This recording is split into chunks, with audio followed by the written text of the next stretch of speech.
soyeuse, choisissez Peau-d'Ange, le savon de l'élégance. Peau-d'Ange, en vente partout. Bonjour à tous et bienvenue dans ce nouveau numéro de Getting sur Tout TV Africa.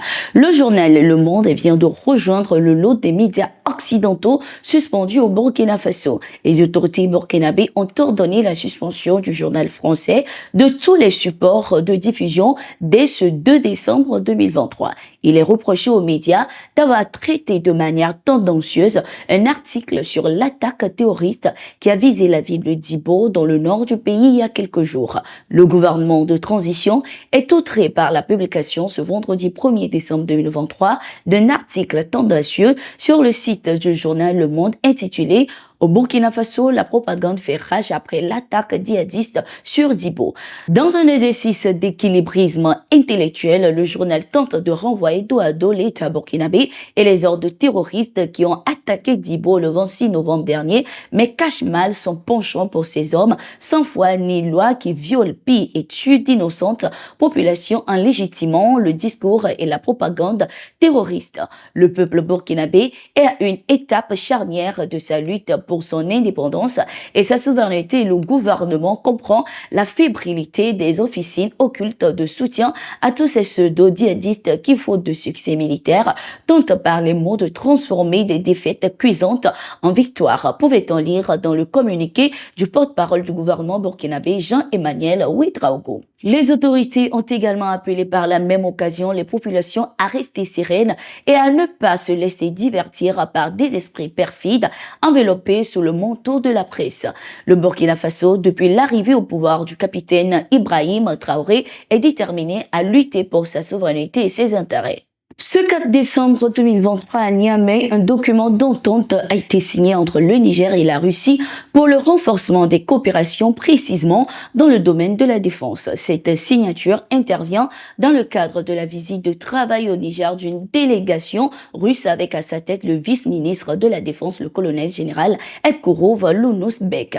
Il s'agit de la première visite officielle de membres du gouvernement russe dans le pays depuis le coup d'État du 26 juillet qui a bouleversé les relations diplomatiques entre le Niger et ses partenaires internationaux. Ce document a été paraphé par le ministre d'État nigérien à la Défense, le général de corps d'armée Salifou Modi et le vice-ministre de la Défense de la Fédération de la Russie. Le Niger a également décidé, comme les autres pays du Sahel, de diversifier ses partenaires dans la lutte contre le terrorisme. La Russie est l'un des partenaires privilégiés de ces pays dans cette lutte. Le président du comité de transition au Gabon, le général Brice Clotaire Oligui Nguema, poursuit sa tournée régionale. Sa visite au Cameroun le 6 décembre prochain s'inscrit dans le cadre d'une série de déplacements qui l'ont déjà conduit en Guinée équatoriale, au Congo, au Rwanda et en République démocratique du Congo. À Yaoundé, la délégation gabonaise dirigée par le haut-commissaire Paul-Patrick Biffot s'active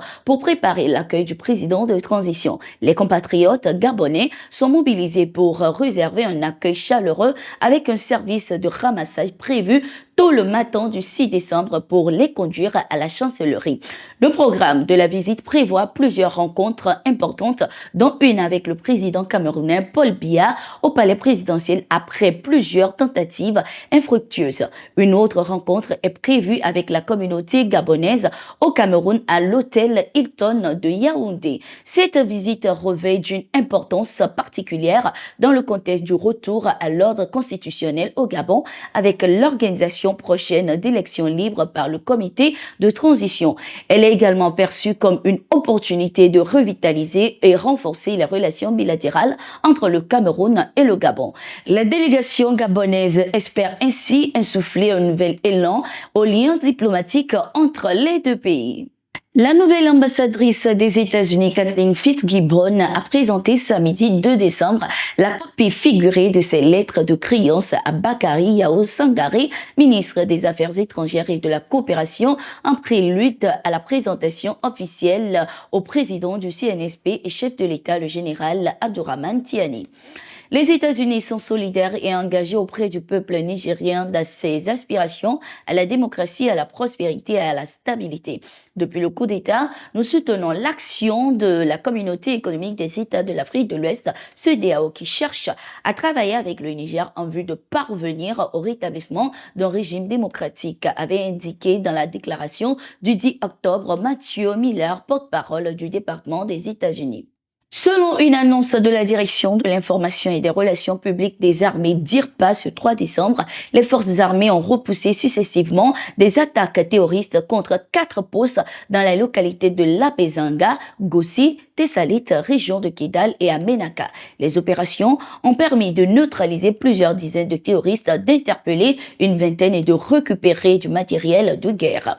À Labezanga, les opérations aéroterrestres ont désorganisé les assaillants, infligeant des pertes importantes aux terroristes. À Gossi et Tessalit, des tirs de harcèlement ont visé les postes des forces armées maliennes FAMA. Au poste militaire de Menaka, malgré une concentration importante de combattants terroristes, les forces armées maliennes ont infligé une défaite sanglante, neutralisant de nombreux terroristes et récupérant du matériel. Le haut commandement de la défense nationale assure que les forces armées maliennes restent déterminées à sécuriser le territoire, favorisant la libre circulation des personnes et des biens. C'était tout pour cette édition. Merci d'être resté avec nous. Nous sommes en continu sur nos différentes plateformes.